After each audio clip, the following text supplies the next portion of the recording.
খাইয়াই যদি আপনি বিছনায় যান, সেই পুরুষ রাতের বেলায় ভাত খাওয়ার পরে ঘুমাই যাইব, এই পুরুষ কখনো তার ওয়াইফের সাথে স্যাটিসফ্যাকশনারি বা সন্তুষ্টজনক ভাবে সেক্স করতে পারবে না। আর খাওয়ার পর পরে কেউ যদি মিলামেশা করতে যায় তাহলে সে খুব বেশি মিলামেশা করতে পারবে না।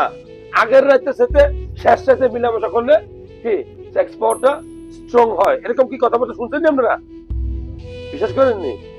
আপনারা যদি এখানে কথা শুনে আসেন সরবের ঠেলায় মিয়া বাপ্পা সুন্দর একটা মাইয়া বিয়া করেছে, নাম হইতো জরিনা, 5 ফিট 6 ইঞ্চি লম্বা, বিয়া করার সময় তো দেখতে পছন্দ করছে সবচেয়ে সুন্দর গা, কি ঠিক না ঠিক? এই বেডি যে আনছেন আপনি একটু নিজের মতো খোঁজ খবর রাখছেন? রাখি না? আমরা তো আবেগে ঠেলায় খুশিতে আমার ধন সম্পদ আছে, গাড়ি আছে, বিয়া যে করছে কি ওই মহিলার তো আশা ভরসা আছে না? তার মা হইতে হইব, তারও তো শরীরের কিছু যৌবন শক্তি চাহিদা আছে না?